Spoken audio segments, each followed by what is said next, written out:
Assalamualaikum warahmatullahi wabarakatuh. Waalaikumsalam warahmatullahi wabarakatuh. Alhamdulillah wassalatu wassalamu ala sayyidina Rasulillah sayyidina wa maulana Muhammad ibn Abdullah wa ala alihi wa sahbihi wa mawalah. La haula wa la quwwata illa billah, amma ba'du. Bapak-bapak, ibu-ibu, saudara-saudara kaum muslimin rahimakumullah. Pada pertemuan yang lalu sudah saya jelaskan bahwa hidup selalu berakhir dengan kematian. Apabila datang kematian menimpa seseorang, datanglah kiamat baginya. Itu yang disebut dengan kiamat kecil. Hakikatnya mati adalah perpindahan dari kehidupan di dunia ini menuju kehidupan di alam barzakh. Menunggu kita di alam barzakh sampai datangnya saat kiamat.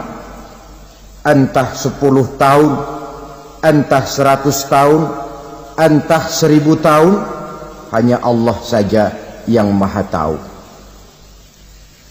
Adapun orang-orang beriman yang melakukan amal kebajikan dalam kehidupan di dunia ini, masa penantian yang lama di alam barzakh buat mereka sebentar saja. Tetapi bagi orang-orang kafir yang ingkar, yang tidak beriman kepada Allah, yang hidup di dunia cuma menumpuk-numpuk dosa, tentu penantian di alam barzakh akan merupakan waktu yang sangat lama. Bukankah dalam kehidupan kita waktu itu memang relatif? Contoh misalnya, bagi pemuda-pemudi yang sedang duduk asyik memadu cinta, waktu 4-5 jam saja rasanya cuma 4-5 menit. Tenggelam oleh keasikan.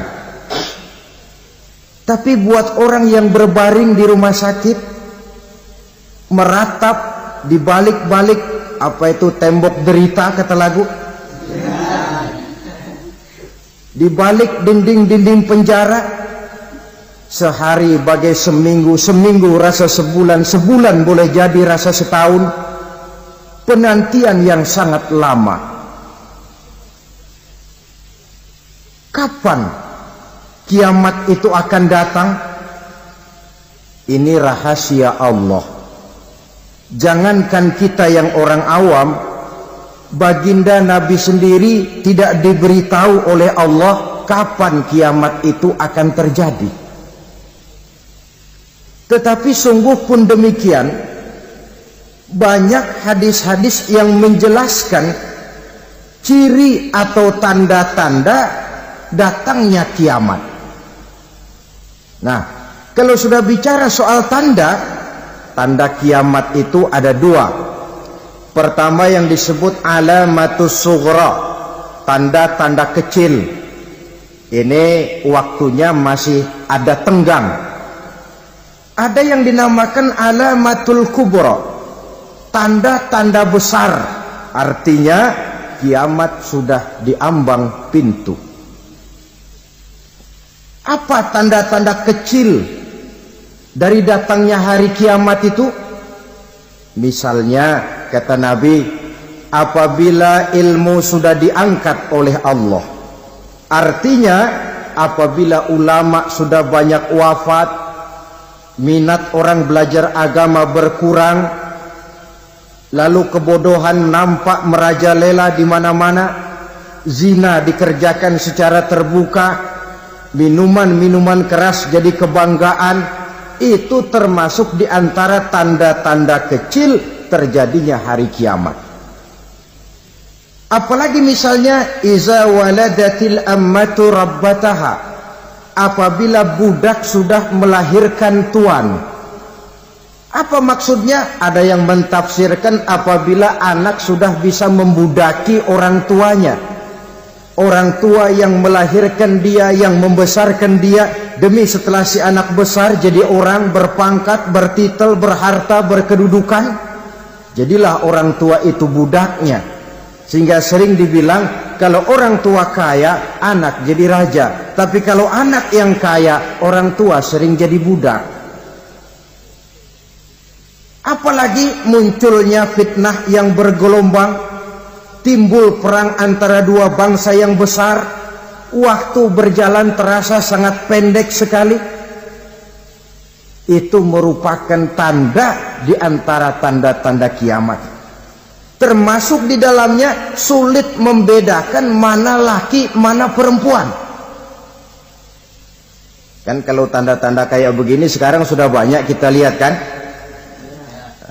Ulama banyak wafat, penggantinya sulit. Zina dikerjakan berterang-terangan, minuman keras jadi kebanggaan, banyak anak membudaki orang tuanya, sulit membedakan mana laki mana perempuan. Kadang-kadang dari belakang kita lihat perempuan bener, begitu kita colek nengok jenggotan.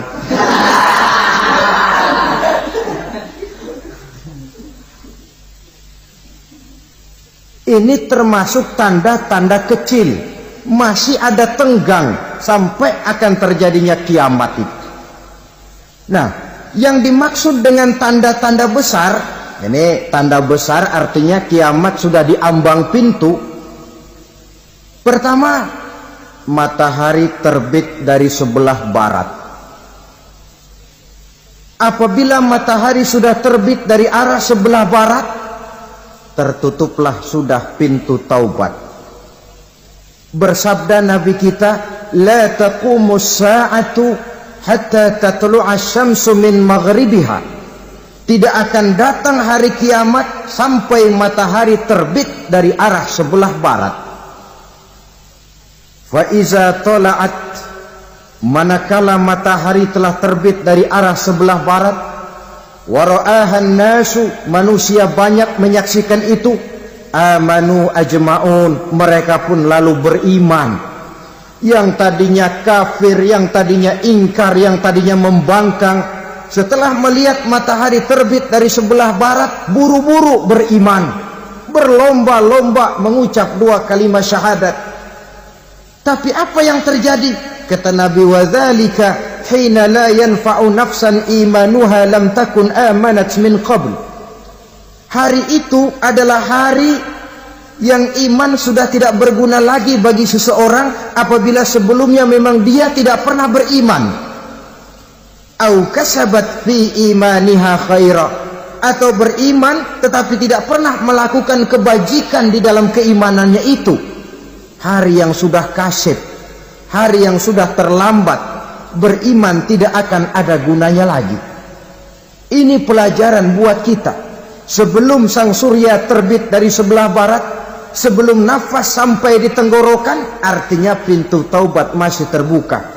Kalau dua hal itu sudah terwujud, nafas sudah sampai di kerongkongan atau matahari sudah terbit dari arah sebelah barat, tertutuplah sudah pintu taubat. Tak ada lagi gunanya pangkat, jabatan, harta, bahkan beriman pun dalam suasana macam itu too late, kata orang Kulon. Sudah terlambat. Matahari terbit dari arah sebelah barat, itu tanda besar, artinya kiamat sudah di ambang pintu. Lalu apalagi tanda besar? Munculnya Dajjal. Dajjal artinya pendusta-pendusta yang menyesatkan manusia. Ada dua macam Dajjal, saudara. Ada Dajjal kecil, ini Dajjal kelas teri. Kalau ini sejak zaman Rasulullah sudah ada itu. Tiap zaman ada. Di zaman Rasulullah misalnya ada yang bernama Aswad al-Unsi, dari Yaman. Ada yang namanya Musailamah Al-Kazzab dari Yamama. Ada yang namanya Ibnu Sayyad dari Madinah. Ini dajjal-dajjal di zaman Rasul. Musailamatul Kazzab memproklamirkan diri jadi nabi dia. Di zaman Rasul masih hidup. Ini dajjal zaman Nabi. Di zaman sahabat muncul dajjal-dajjal. Di zaman kita sekarang ini dajjal-dajjal pun gentayangan. Dajjal-dajjal kelas teri. Kerjanya mendustakan manusia, menyesatkan manusia, memalingkan manusia dari jalan yang benar dan diridhoi oleh Allah Subhanahu wa taala. Adapun yang merupakan tanda besar dari datangnya kiamat, dajjal-dajjal kelas kakap. Pembohong-pembohong besar yang menyesatkan masyarakat manusia berpaling dari jalan Allah mengikuti jalan mereka.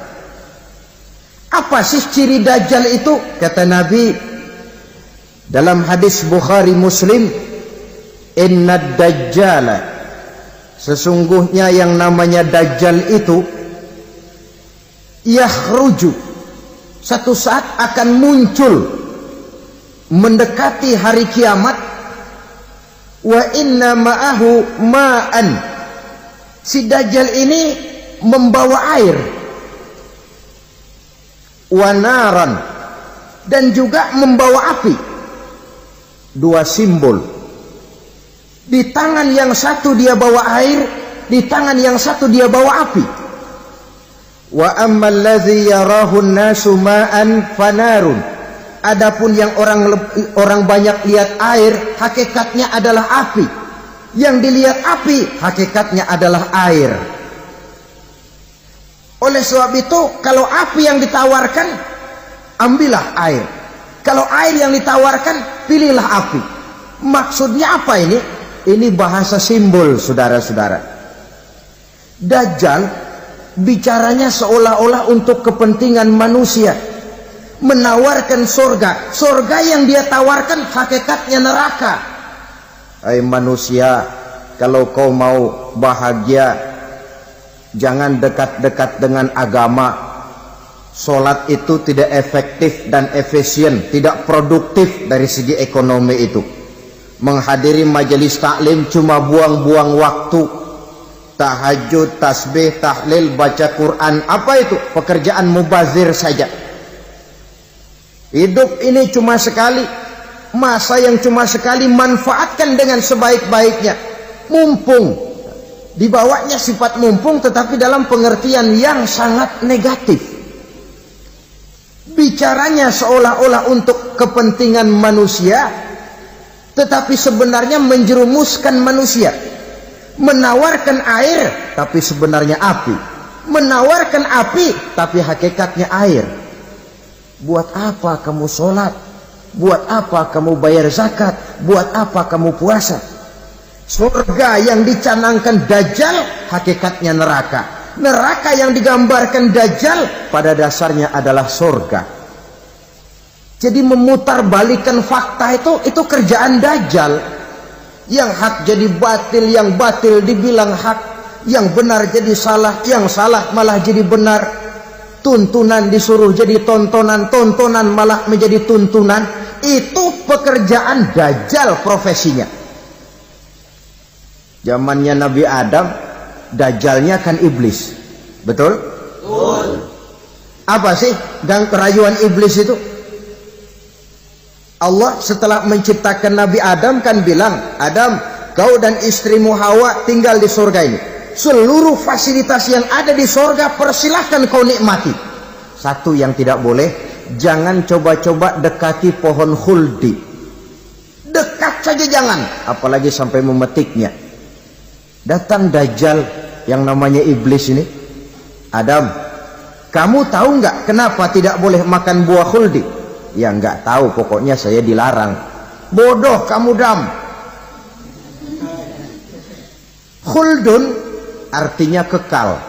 Kalau kamu makan itu buah, kau akan kekal di surga buat selamanya. Allah tidak kepengen maka dilarang kamu makan buah khuldi. Kalau kau ingin kekal di surga Adam, makan saja. Saya bicara begini ini untuk kepentingan kamu Adam. Ini kan ciri-ciri Dajjal.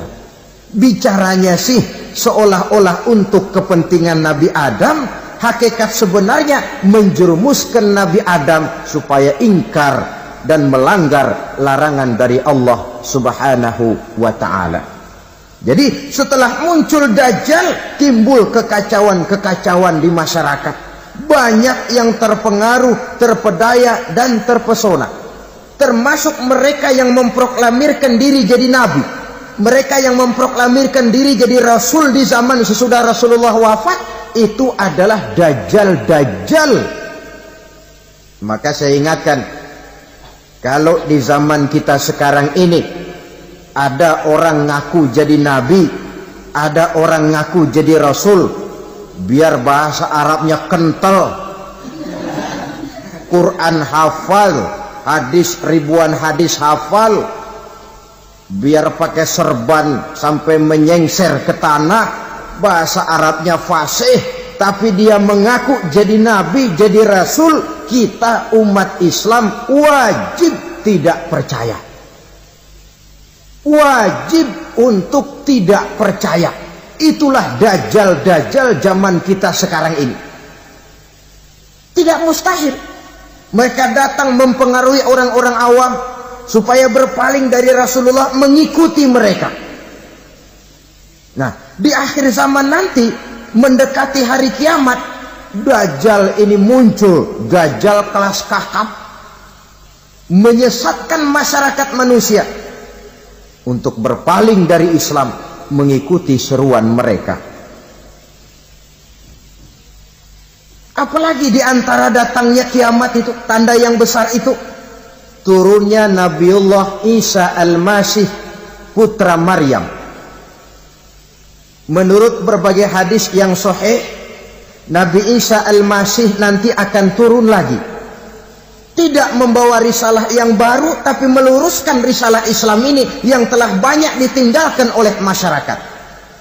Bahkan ada hadis menjelaskan beliau akan membunuh Nabi, mematahkan kayu-kayu salib, lalu melaksanakan haji dan umrah mengikuti syariat Nabi Muhammad, bukan membawa agama baru. Menjadi semacam mujaddid, reformer, menyelamatkan manusia dari bisikan Dajjal. Bahkan ada riwayat yang menjelaskan bahwa Nabi Isa berhasil mengalahkan Dajjal, mengembalikan masyarakat manusia kembali kepada ajaran Islam yang datang dari Allah, dibawa oleh Rasulullah Sallallahu Alaihi Wasallam.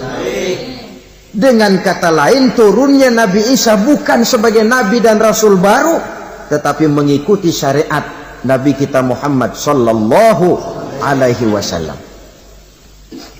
Saudara hadirin, ibu-ibu hadirat yang saya hormati, kemudian apalagi di antara tanda-tanda besar akan datangnya kiamat itu? Keluarnya asap atau awan. Kata Nabi, inna min asratis sa'ah dukhanan yamla'u ma bainal masyriqi wal maghrib. Di antara tanda-tanda kiamat munculnya awan atau asap yang memenuhi antara langit dan bumi.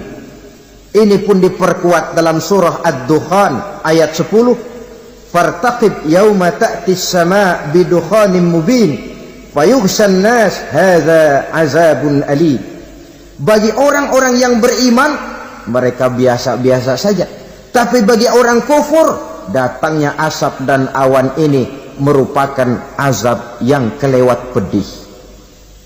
Barangkali sedikit mendekati gambaran tentang azab yang pedih ini, saya ingatkan alam pikiran kita kepada peristiwa yang belum lama terjadi. Pernah dengar berita bocornya reaktor nuklir di Chernobyl, Uni Soviet? Pernah dengar? Nah. Bocornya reaktor nuklir di Chernobyl yang mengakibatkan ratusan bahkan sangat mungkin ribuan nyawa. Cuma satu reaktor. Bagaimana kalau seluruh cadangan nuklir yang dimiliki oleh para negara adik kuasa ini diledakkan? Bahkan yang konon menurut catatan, cadangan nuklir yang dimiliki bersama oleh Amerika dan Rusia sekarang ini sudah sanggup memusnahkan 6 miliar manusia. 1,5 kali lebih banyak dari jumlah manusia yang nongkrong di permukaan bumi ini. Saudara-saudara hadirin yang saya hormati, lalu saat mendekati hari kiamat, apalagi tandanya setelah Nabi Isa wafat pada saat turunnya yang kedua kali, lalu Allah meniupkan angin sejuk, semua orang-orang beriman, orang-orang baik wafat, sehingga penghuni bumi ini cuma tinggal lagi terdiri dari orang-orang kafir. Tidak ada lagi di bumi ini yang bisa mengucapkan Allah. Sehingga dalam hadis qudsi itu ada keterangan, innallaha azza wa jalla yaqulu li Israfil. Allah pernah pesan kepada malaikat Israfil, kata Allah, Israfil, iza sami'ta qailan yaqul Allah Allah fa akhirin nafakh 40 sanatan ikraman liqailiha. Hai Israfil, apabila kau dengar di permukaan bumi masih banyak orang yang mengucapkan Allah Allah, maka tunda sangkakala kiamat itu 40 tahun. Untuk apa? Ikraman liqailiha, menghormati orang yang mengucapkan Allah Allah itu. Wah, jadi karena sekarang masih banyak yang mengucapkan Allah, besar hatilah kita, masih jauh kiamat itu. Tapi jangan lupa, kiamat pribadi, kiamat kecil itu yang gak kita sangka-sangka. Ajal datang mencabut nyawa, itu kiamat pribadi, dan itu yang pasti kita hadapi, dan itu yang membuat kita tidak boleh bersikap main-main di dalam kehidupan sekarang ini. Saudara hadirin yang saya hormati, tidak ada lagi orang-orang muslim. Seluruh penduduk dunia ini kafir. Lalu terciptalah struktur sosial yang berlandaskan prinsip hidup semau gue. Bakal terjadilah prinsip di mana yang kaya menyantap yang miskin, yang kuat menindas yang lemah. Hidup sudah bagaikan di rimba belantara, berlaku hukum rimba, siapa yang kuat dia yang menang, siapa yang lemah menjadi mangsa. Timbul kekacauan, maksiat merajalela, munkarat menjadi-jadi, sehingga isi bumi ini penuh dengan segala macam perbuatan dosa.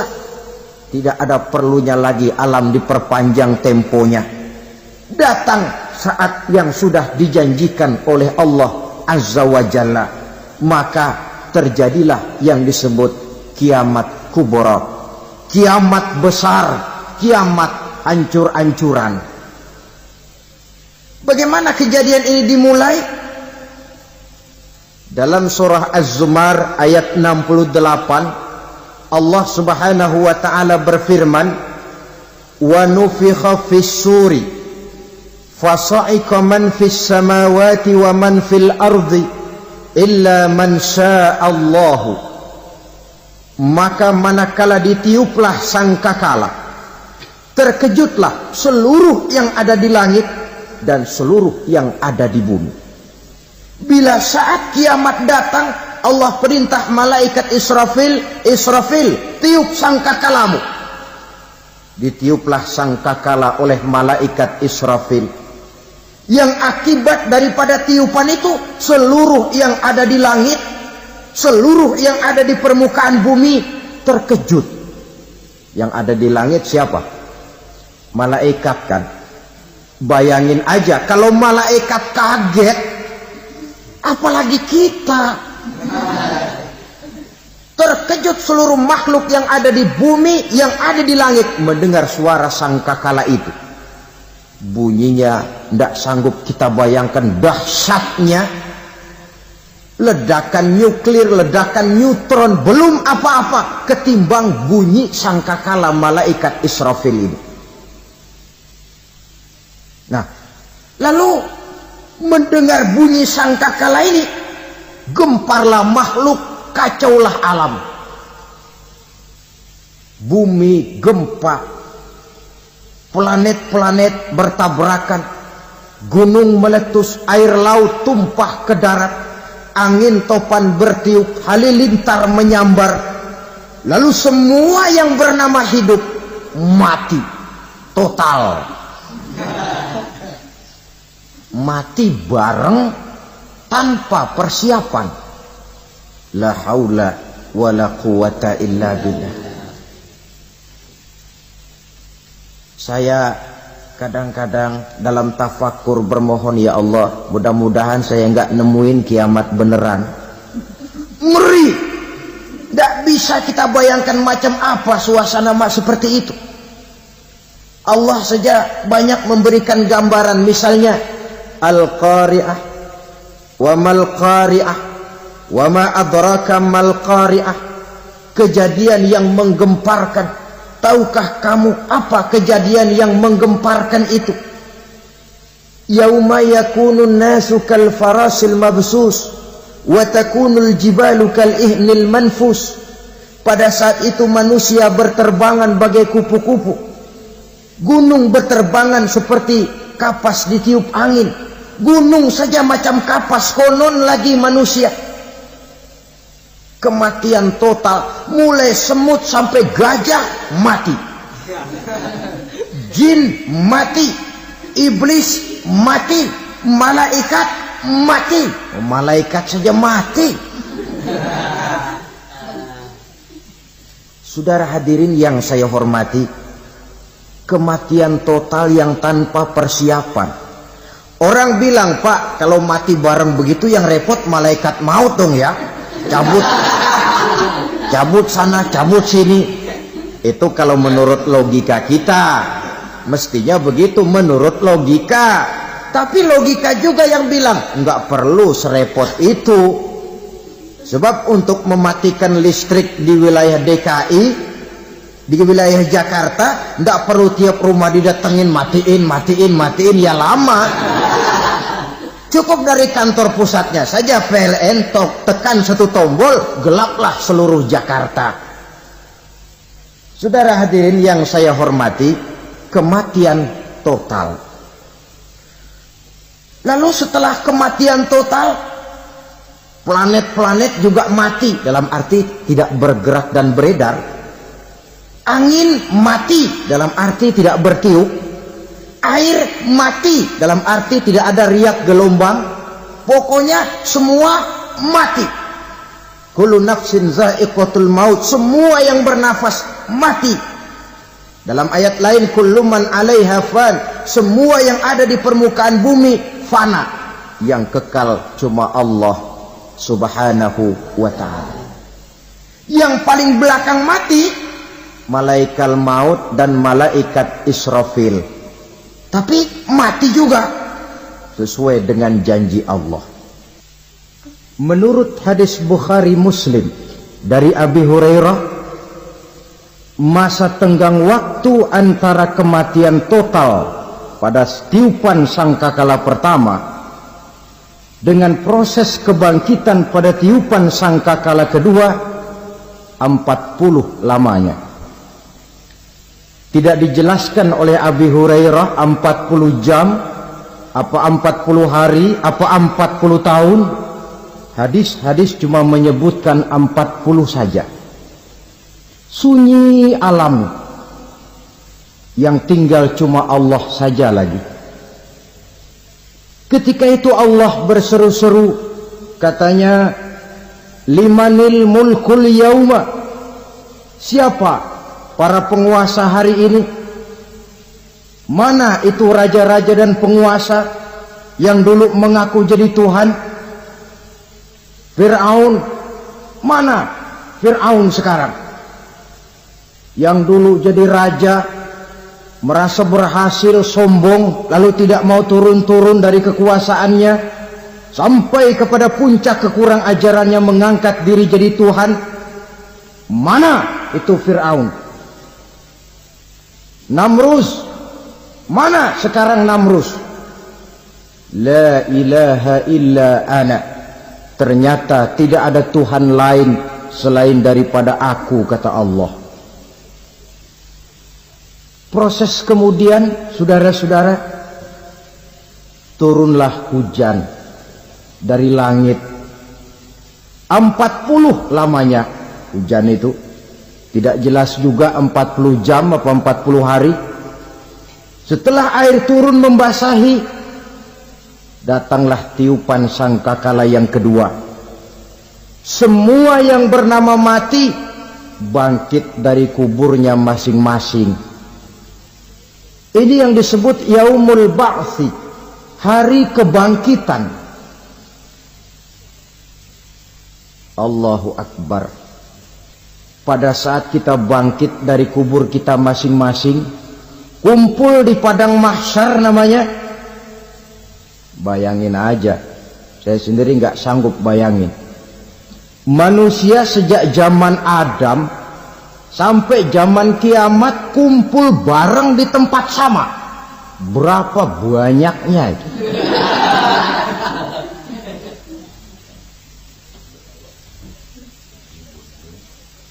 Dan yang luar biasa menurut satu riwayat, pada saat bangkit itu, Masya Allah, roman muka kita berubah, disesuaikan dengan amalan kita waktu di dunia ini. Barang siapa yang waktu di dunia amalannya itu amalan tikus, di akhirat nanti dia bangkit dari kubur, mukanya seperti muka tikus. Gagah betul badannya, tapi mukanya seperti tikus. Kenapa? Amalannya waktu di dunia seperti amalan tikus. Apa amalan tikus itu? Suka ngegeragoti barang yang sudah disimpan rapi-rapi. Orang sudah simpan uang rapi-rapi, simpan perhiasan rapi-rapi, digeragoti oleh tikus. Maling-maling, pencoleng-pencoleng, koruptor-koruptor, itu nanti di akhirat nanti kita lihat mukanya seperti muka tikus. Oh, ini waktu di dunia suka nyolong, mukanya seperti muka tikus. Barang siapa yang waktu di dunia ini amalannya itu amalan macan, dia akan bangkit nanti mukanya seperti muka macan.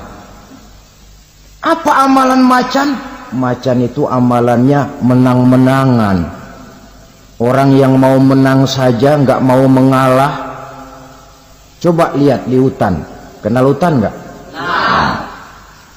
Di hutan, raja hutan di mana-mana pasti macan, betul kan? Betul. Padahal hutan belum pernah bikin pemilihan umum. Tapi macan tidak peduli ada pemilihan umum apa tidak, pokok saya raja. Sebab apa? Macan jadi raja itu bukan karena benar, tapi karena kuat jadi raja. Setelah dia jadi raja, rakyat hutan yang mesti dilindungi malah dimakan oleh raja macan. Kambing rakyat hutan dimakan oleh macan. Ayam rakyat hutan dimakan oleh macan. Itu nanti kita lihat di akhirat itu mukanya seperti muka macan, gagah betul. Lalu barang siapa yang di dunia ini amalannya itu seperti amalan anjing, nanti dia punya muka seperti muka anjing. Apa amalan anjing? Pertama, anjing itu kalau disuruh jaga rumah, dia tidak bisa membedakan mana maling, mana tamu. Biar yang datang maling, kalau bawa tulang, anjing kalem. Yang kedua, anjing itu akan setia kepada siapa saja yang memberinya roti. Siapa yang memberinya roti, itulah majikannya. Apa kata majikannya pasti dia laksanakan. Soal benar atau salah dia tidak peduli. Setelah anjing dapat roti, dia tidak punya pilihan lain kecuali bilang, abdi mah kumaha juragan wae ayeuna mah.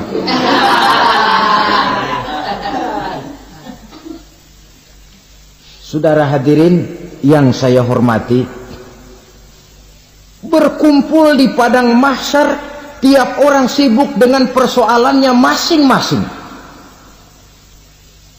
Matahari waktu itu didekatkan oleh Allah, panas luar biasa.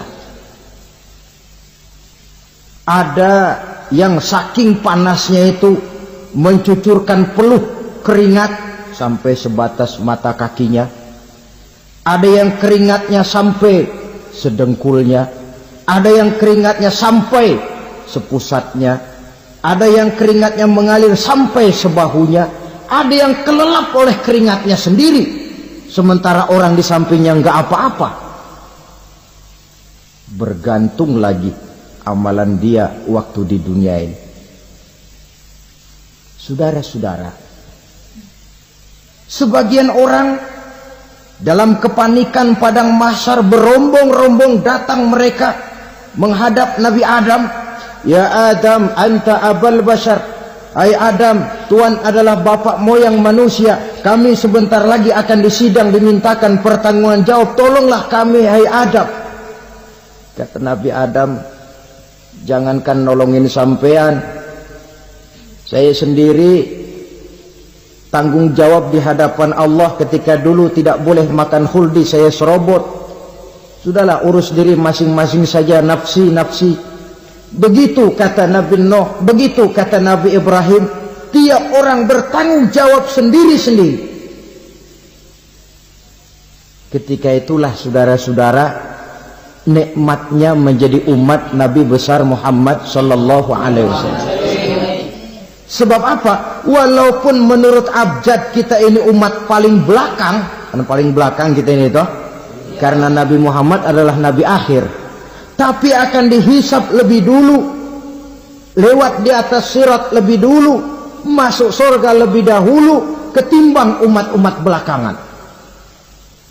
Ketika Rasul mendekati ajal, beliau tanyakan itu kepada malaikat Jibril. Malaikat Jibril berkata, Muhammad jangan khawatir, Allah sudah berjanji, inni haramtul jannata ala sairil anbiya hatta tadkhulaha anta, wa haramtuha ala sairil umami hatta tadkhulaha ummatuka.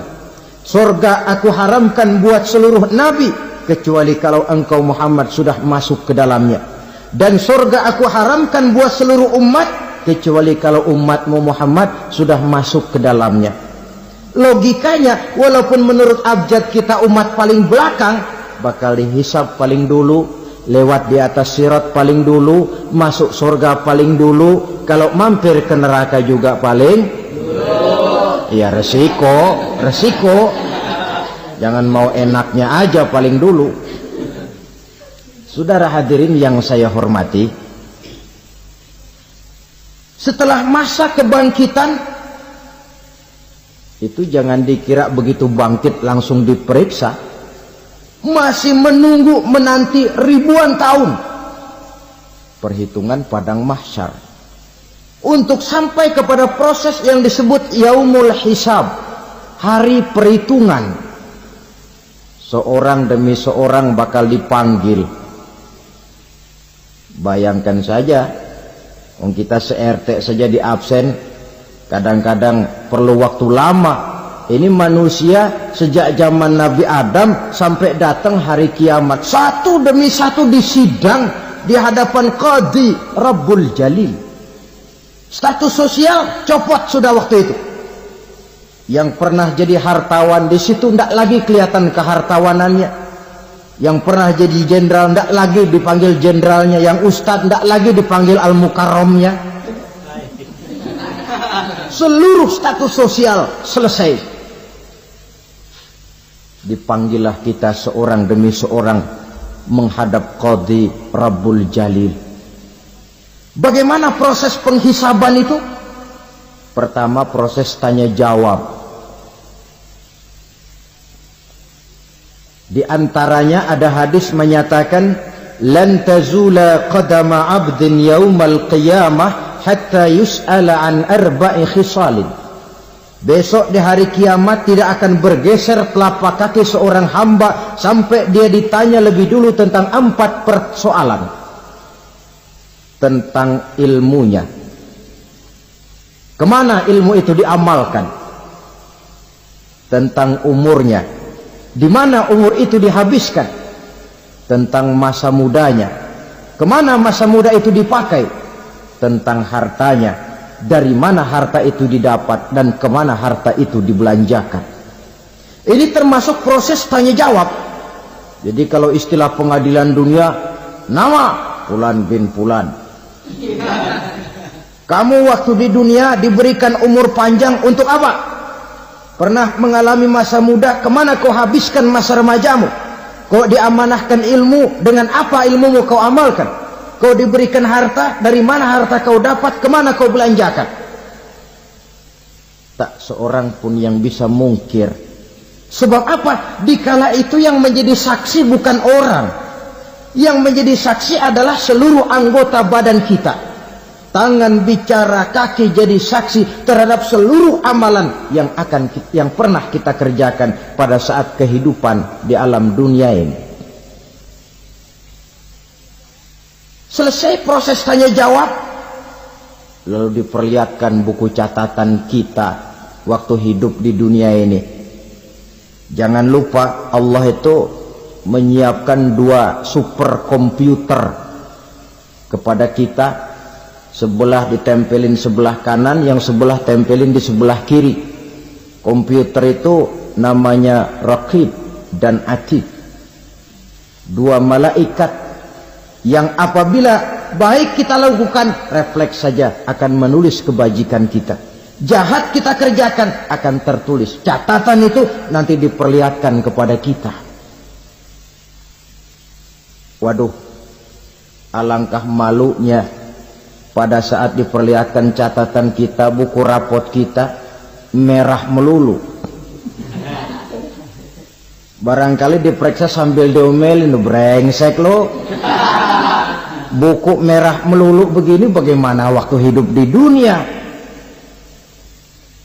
Tidak cukup diperlihatkan buku catatan kehidupan, rekaman kehidupan. Rekaman kehidupan kita secara utuh sejak terlahir sampai ajal datang merenggut nyawa.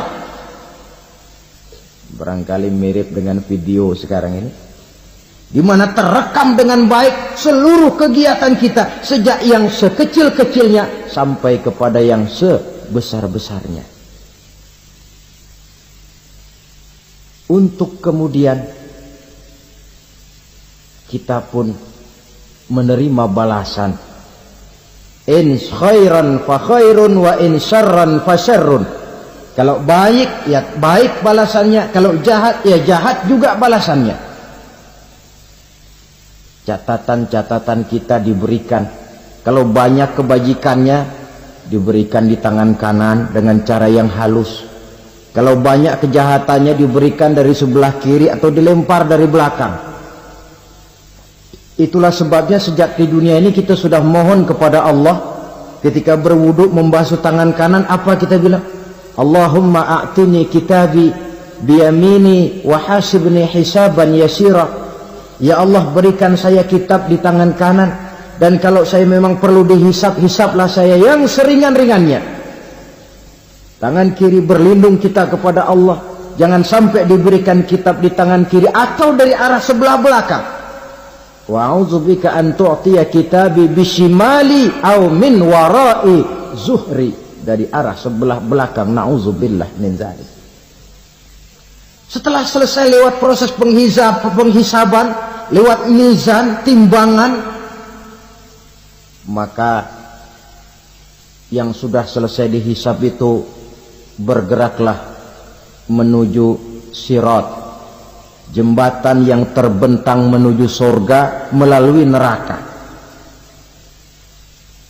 Saudara-saudara, panjangnya perjalanan sirat itu memakan waktu ratusan tahun. Tetapi orang yang lewat di atas sirat pun macam-macam, bergantung amalannya ketika di dunia ini.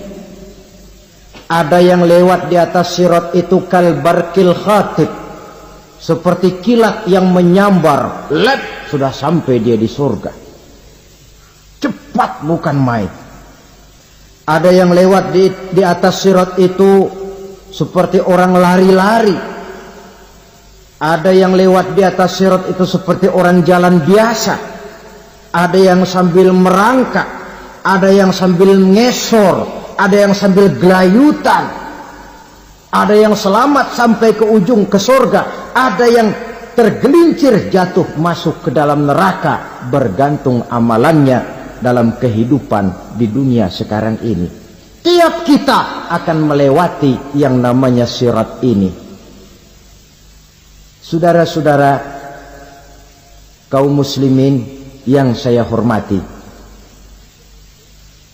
dengan demikian mereka yang selamat melalui sirat sampai ke terminal akhir surga, mereka yang ketika dihisab ternyata banyak kejahatannya daripada kebaikannya, mereka singgah di dalam neraka. Nah, adapun orang-orang yang beriman menurut ayat Quran dan hadis Nabi itu nanti ada bermacam-macam. Ada orang beriman itu yang dimasukkan surga. Ada orang beriman itu yang dimasukkan ke dalam surga.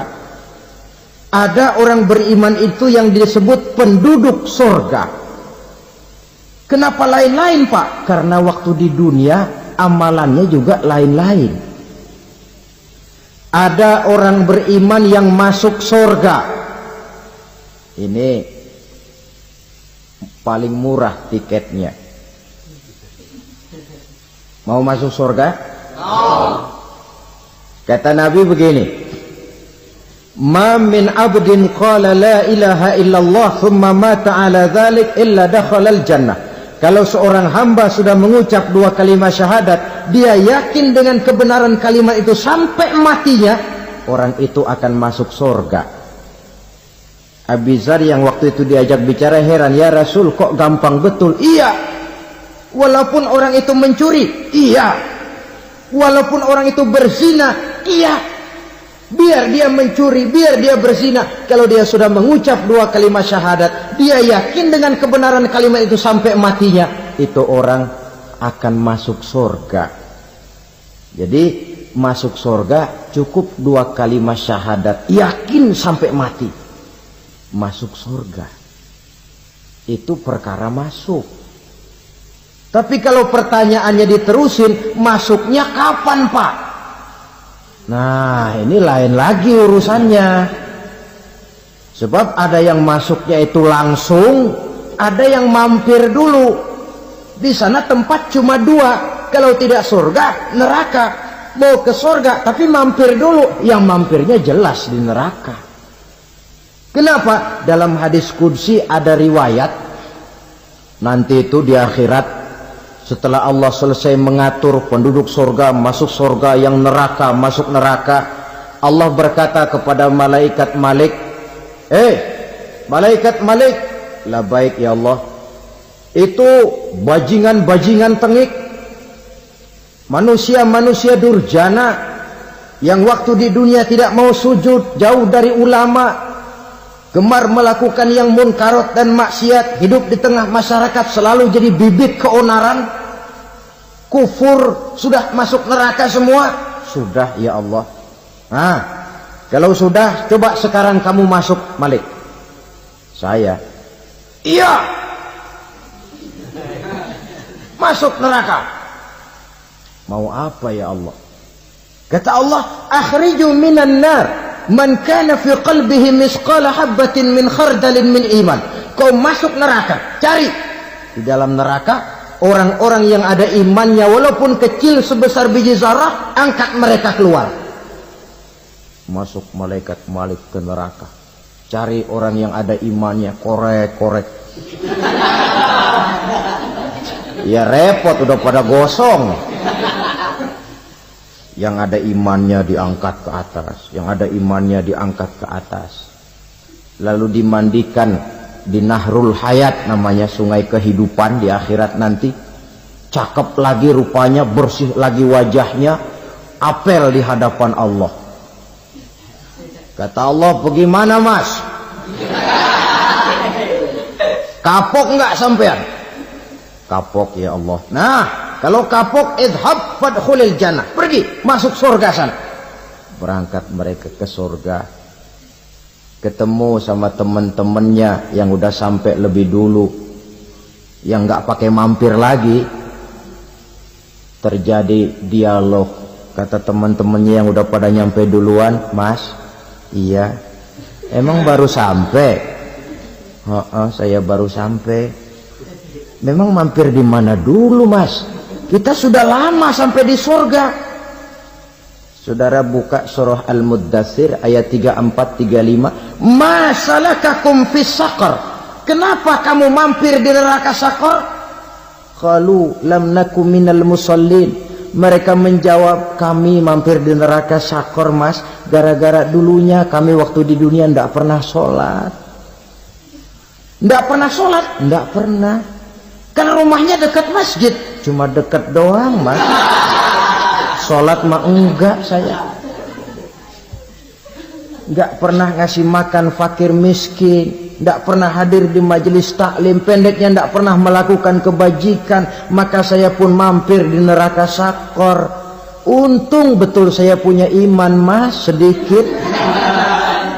Waktu hidup di dunia dulu saya pernah mengucap 2 kalimat syahadat. Sekali-kalinya waktu mau kawin.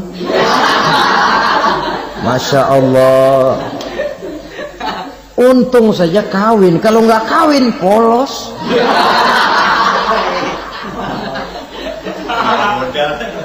Itu juga pengulu sudah setengah mati ngajarin. Asyhadu alla, asyaduaan, asyaduaan.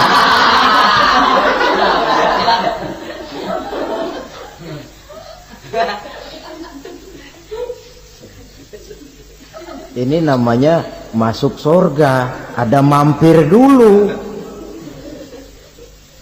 Ada pula orang mukmin itu yang dimasukkan surga. Namanya dimasukkan kan terima beres. Saya masuk ke rumah, jalan sendiri, cari tempat sendiri. Saya dimasukkan ke dalam rumah, terima beres. Pokok ada di dalam, itu dimasukkan namanya. Nggak pakai mampir. Tapi tentu tiketnya lebih mahal ketimbang yang pertama tadi. Apa kata Allah? Innal ladzina amanu wa amilus salihat la ukaffiranna anhum sayyi'atihim wa la udkhilannahum jannah.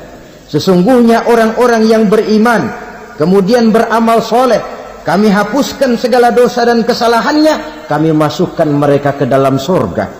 Lihat ayatnya. Allah yang memasukkan, kita yang dimasukkan. Tidak pakai transit, tidak usah mampir. Cuma tidak cukup syahadat, tidak cukup amanu, tapi diiringi dengan wa'amilus salih. Iman, amal. Tidak cukup syahadat, lalu dibuktikan dia sholat, dia zakat, puasa, lalu dia melakukan berbagai macam kebajikan. Ini yang menyebabkan dia tidak pakai mampir di tempat yang bernama Saqar. Lalu ada pula orang mukmin itu yang disebut penduduk surga. Wah, ini sudah VIP ini. Ashabul jannah, penduduk surga. Siapa mereka? Kata Allah, innal ladzina amanu summa istaqamu fala khaufun 'alaihim wala hum yahzanun ulaika ashabul jannah hum fiha khalidun. Sesungguhnya orang-orang yang beriman lalu istiqamah, tetap dalam melaksanakan perintah Allah, tidak goyah, tidak labil tapi stabil, istiqamah, mereka tidak takut dan tidak bersedih hati. Merekalah penduduk surga. Iman, istiqamah. Tidak punya duit, sembahyang. Banyak duit, sembahyang. Miskin, sembahyang. Kaya, tetap sembahyang. Istiqomah. Kadang orang kalau susah rajin ke masjid, banyak duitnya ngelihat masjid melengos. Itu yang dibilang waktu miskin hamba Allah, setelah kaya jadi hamba harta. Bergeser, tidak ada nilai istiqomahnya. Saudara-saudara, dengan begitu penduduk neraka itu dua. Ada penduduk permanen, ada penduduk yang semi permanen. Yang semi permanen orang-orang beriman yang mempunyai dosa besar. Mereka masuk ke neraka untuk menerima azab sesuai dengan dosanya. Bila selesai masa azab itu, mereka akan diangkat untuk ditempatkan kembali ke dalam surganya Allah Subhanahu wa ta'ala. Nah, dikala itulah saudara-saudara, ada yang disebut syafaat dari Rasulullah Sallallahu Alaihi Wasallam. Tapi tentu jangan lupa, syafaat ini ibarat kain menambal dia. Kita punya kain bolong-bolong sedikit, syafaat yang menambal. Solat kita ada kurang dikit, sedekah kita ada campur riak dikit, amalan kita ada tidak karena Allah dikit. Kita berharap syafaat.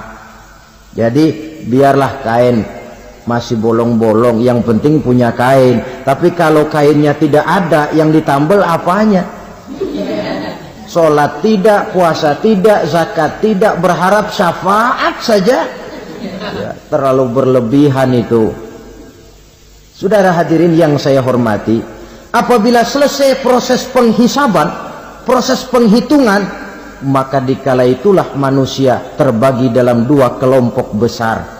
Fariqun fil jannah wa fariqun fis sa'ir. Sekelompok orang-orang beruntung yang masuk ke dalam surga, dan sekelompok lagi masuk ke dalam neraka.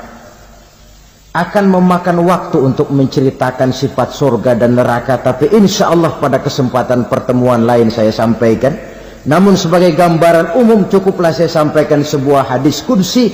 Allah jelaskan, a'dadtu li'ibadiyas salihin ma la ainun ra'at wa la uzunun sami'at wa la khatara fi qalbil bashar. Aku sediakan buat hamba-hambaku yang soleh, yang tidak pernah terlihat oleh mata, tidak pernah terdengar oleh telinga, dan belum pernah terdetik dalam hati manusia. Jadi kenikmatan surga belum pernah dilihat mata, belum pernah didengar telinga, belum pernah terdetik dalam hati. Pedihnya azab neraka belum pernah terlihat mata, belum pernah terdengar telinga, belum pernah terdetik dalam hati. Saudara hadirin yang saya hormati, oleh karena itu sebagai uraian akhir daripada kiamat ini, marilah sama-sama kita memanfaatkan hidup dengan sebaik-baiknya, supaya jangan timbul penyesalan di hari kemudian nanti. Mudah-mudahan kita seluruhnya diselamatkan Allah dari azab neraka dan mendapat surga dan ridhonya. Sekian dan demikianlah pertemuan kita kali ini. Terima kasih banyak atas segala perhatian. Mohon maaf atas segala kekurangan. Usikum wa nafsi bitaqwallah. Wassalamualaikum warahmatullahi wabarakatuh.